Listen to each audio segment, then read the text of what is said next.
My first thoughts were a bit of excitement around what it might offer. I then moved into thinking that maybe it was actually a bit irrelevant, and I've landed somewhere in between.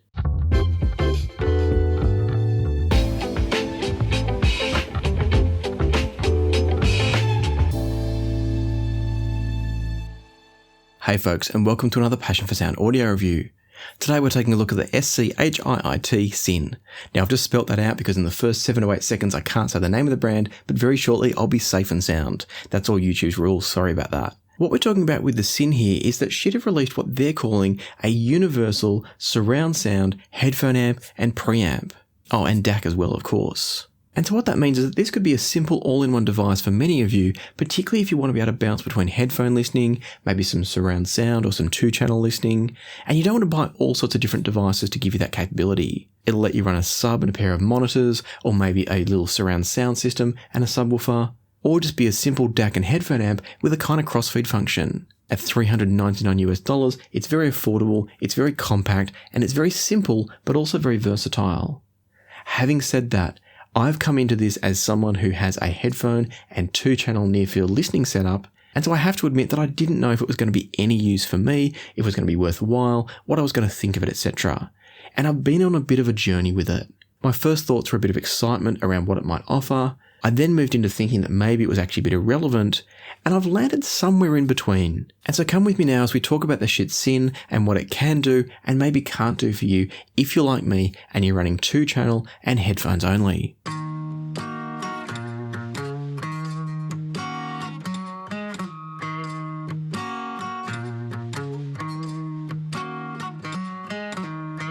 You want my powers, I will show you where they go. You like the wind, I'll tell you where it goes. Clean as you go, clean as you go, clean as you go, yeah. You need my energy, I'll show you where to go. You want the rivers, let me show you where they flow. Clean as you go, clean as you go, clean as you go. You want the highest building in your town. Where's my trees? I don't see them around here no more. You wanna go to Mars, but the soil is full of mercury. As I said in the opening, this is a $399 US all-in-one device that is both DAC and headphone amp and preamp and surround sound processor. Because I only run 2-channel near-field monitors and headphones, I'm not going to be testing in this how it performs as a surround sound processor, so I'm sorry you will have to look elsewhere for that one. But hopefully I can still provide you plenty of good information. And part of that is to give you a quick rundown of what's going on inside the Syn, give you a bit of a device tour, and then talk about the sound quality in a few different setups. The first couple of things to talk about is that this is a fully analog surround sound processor. So it's not doing Dolby Digital or DTS or any other kind of digital-based surround sound processing. It's basically just using an analog circuit to direct the sound out to the front, left and right, the center, the rear, and a subwoofer. At the heart of the Syn is an ES9018 DAC chip, which is the same as what's in the Modi Plus. And it's also got an onboard headphone amp capable of delivering 1 watt into 32 ohms. So in some ways, if you're buying one of these, it's a little bit like buying the Modi Plus here, which I reviewed recently and I love it. And then also having built into that one of the Magni amplifiers. I haven't compared to work out which one, whether it's the Heretic or the Magni Plus. But it's kind of like buying the DAC and a headphone amp all in one chassis, plus some surround sound processing, which, in the case of near-field 2-channel and headphone listening, means you get a little bit of control over things like the vocal presence and the width of your soundstage, and I'll talk about that shortly. Before I get to that though, let me give you a quick tour of the device. And if we start on the front panel, what you've got is over here we've got our input selector switch. I mentioned before there's a DAC built in here, but don't worry, if you don't want to use the DAC in here, you can also feed it an external DAC if you want to. And so the input selector switch allows you to run through a USB-C option, an optical option, and also an analog RCA option. From there, you've also got a button that allows you to select the different functionality and processing going on. So you can choose to have no processing at all, or you can be surround sound processing and or using the presence and width processing that I'll talk about shortly. Next to that, we've got a 6.3mm headphone output. As I've already mentioned, 1 watt into 32 ohms there, so plenty of power for almost every headphone. You've then got your surround sound level control. So this is your center and surround sound adjustment dials. As I said, there's no fancy digital processing here. It's all analog. And so you're just going to simply tell it you want more or less center channel and or surround. We've then got the master volume control. So that's going to give you volume control over the headphone output when you've got headphones plugged in, or over the various analog outputs when you don't have headphones plugged in. Next to that, we've got 2 more dials. One of these is the width, which is going to change the width of the soundstage created. It can help to pull the sound out of the center channel a little bit, or in the case of headphones, it can help to change the perception of soundstage within the headphone, making it more or less focused in the center, and as a result, giving you slightly less sense of that left-right spread where you're getting so much sound into the left and the right ear that the staging can be a bit unnatural. In the case of the presence knob next to the width knob, what that's going to do is dial up or down certain frequencies in the presence region where a lot of the vocal energy sits. And that means that if you do have a center channel that's a bit aggressive, you can pull back that sense of forwardness in the center channel or in the mix of the audio you're listening to. And in the case of headphones, you can also tweak that a little bit because when you change the width, it can change the sense of presence. So sometimes you're going to use the 2 of these together to maybe create a bit less sense of that left-right spread and also bring a bit of presence energy to offset that if you need it. Finally, the last thing over here is a 3.5mm socket, and that's for a microphone, so you can absolutely use this as a gaming device if you want to. I haven't tested it specifically for gaming as such, but I have tested with video playback and other multimedia playback, and I'll talk about that in just a second. So considering this is a 2-channel near-field and headphone solution, I wanted to go through a bunch of different tests to really understand how the different functions were working, where I thought it was helpful, not helpful in a system like mine. As I said before, if you're looking for surround sound comparisons and demos, etc., you will need to look elsewhere. But I've got a bit of audio demo for you, and I've also got some descriptions to share with you about how the Syn performs. And I'm going to start off by talking about it directly connecting to a pair of headphones and running as a DAC. The sound quality from the Syn is what I would call neutral but smooth. It's not aggressive or edgy, but it's also very natural in tonality. And in fact, it reminds me a lot of the current Magni Modi range, which is why I said before, it's essentially like buying yourself a Modi and a Magni in the one chassis with a few extra bells and whistles. When you look at the price of it at $399, it also stacks up financially. If you're trying to work out what piece of gear you should buy next, then the Passion for Sounds Recommends database might be helpful for you. In the description box of every single video, just down here, you'll find the Passion for Sounds Recommends section. If you click on this link, it'll take you through to the Passion for Sounds Recommends Airtable database. What you'll see in here is every single product that I've ever reviewed and recommend, in some cases products that I own but maybe haven't reviewed but recommend.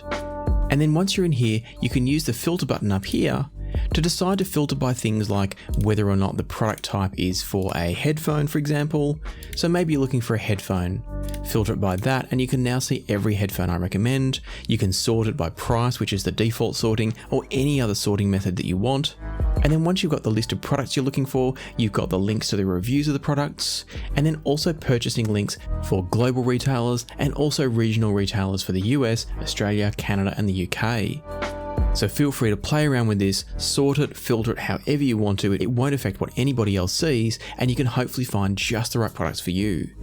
I hope this is helpful, and now let's get back to the review. One of the questions I had for this is how good the DAC and the amp internally are, how well they're matched, etc.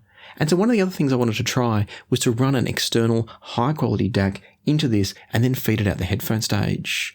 And what I heard by doing that was that realistically there's not a huge benefit in running a high quality external DAC to this one. And that's because the internal headphone amp is kind of maxed out with what the internal DAC's doing. Running the analog inputs on the Syn out through the headphone output, what I heard when running the SMSL DO300, which is an excellent kind of mid-level DAC, running from that analog outputs into the back of the Syn and then through the headphone socket. What I heard when running through the internal DAC in the Syn and switching to the external DAC being the SMSL was a very, very minor increase in resolution and detail from the DO300. But it was so small that if you hadn't told me you were switching, I may not have picked it. And indeed, in the recording that I'm going to play you in just a second, I don't think you'll be able to pick it because by the time it then goes through another interconnect into my little recorder, which is not a high quality recorder, but by the time it goes through that process, the differences are almost indistinguishable. I'll play that for you now. Every land was arriving with love and prosperity. And I woke up asking myself, oh, I woke up asking myself, why. As part of my external DAC testing, I also hooked up the Modi Plus here, and I did the exact same test between the internal DAC here and the Modi running into the analog inputs, and flipping between the two through the headphone output. And what I heard there was absolutely no difference at all. So what that says to me is that you've largely got a Modi Plus. There are going to be some differences because of the circuit design to integrate everything else that's going on in the Syn, but basically what you're getting here is a Modi Plus built into the Schiit Syn. Sonically, they're almost indistinguishable, and so if you want a Modi Plus with a bit more capability, then the Schiit Syn could be it. While we're talking about this as an all-in-one sort of device, I also decided to test the width and presence controls. Now on my 2-channel speakers, I didn't find them particularly useful. At times, I did play around a little bit with, if I was listening to something like a single person talking, I'd sometimes change the width to bring everything narrow into the center and focus the vocal more, but I didn't feel like it was particularly necessary for speakers. Not for 2-channel speakers anyway. When I went over to the headphones, that was a bit different. With gaming and or with watching videos like YouTube videos, etc., I actually quite liked tweaking the width just a little bit to the left, which actually narrows the width of the soundstage, because what that's going to do is take some of the sound out of your left and the right ear and bring it to the front, a bit like crossfeed. What that helped to do was make the sound a little bit more kind of three-dimensional in space, as if you're actually watching or listening to what's going on in front of you. And so that's where I do find that the Syn could be a good option for people. I didn't find myself using the width control for music at all. I enjoy the sound of headphones and the left-right spread they give for music. But for those of you that use crossfeed, and I know that some of you out there do because you answered a recent poll on the community page, thank you so much for doing that. For those that use crossfeed, this is going to do much the same as that. And for those that maybe don't use crossfeed for music, but you want something that's a bit sort of pseudo surround through your headphones when you're gaming or watching videos, that's where I think the width control is excellent. And so let me play you a short excerpt in just a second where I've actually very slowly moved the width control to the left, which is to reduce the width, and then back to the center and then to the right to increase the width. Now, if you're listening in headphones, the movement to the right, I don't think many people are going to use. It just makes the headphone sound out of phase. It's probably going to work much better in surround sound if you're tweaking it with a center channel active. But for headphones, I think where the magic lies is from the center position on width to the left, not so much center to the right. Understanding between one another. Politics and music belong to the people again. Equal rights spread amongst all shapes and colors. People were building a beautiful and stable home. And while we're talking about these controls, let's finish off with presence. There's not a lot I can say about this one. As I said before, it really just boosts or reduces that kind of upper vocal range. It could be useful if you want to tame a pair of headphones that might be a bit shouty there. Or if, as I said before, if you've got a particular mix of a movie or something that you're watching or playing that needs a bit of pullback in that vocal range, or maybe a bit of enhancement in the vocal range too, that's where it could be useful. I think the best way to demonstrate what that's doing though is to play you another audio sample. In my dream I saw humanity, and I woke up asking myself, oh, I woke up asking myself, why can't we achieve a sustainable peace? Why can't we have a sustainable future? Why can't we achieve a sustainable peace?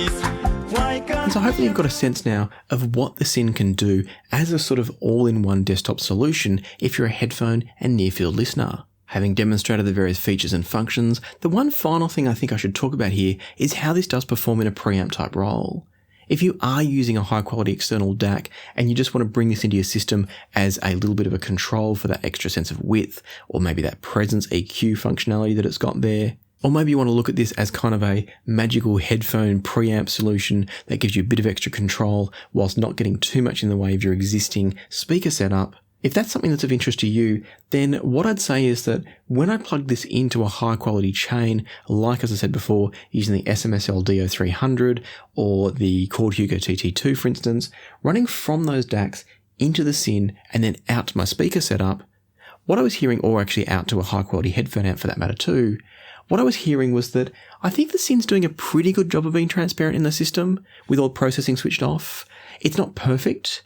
You do lose just a little bit of resolution as you come through the Syn, and depending on the DAC you're using, if you're going to something really high-end, like a TT2, maybe even a Schiit Syn, it's going to start to impact the sound a little bit by just robbing the tiniest bits of resolution out of the signal.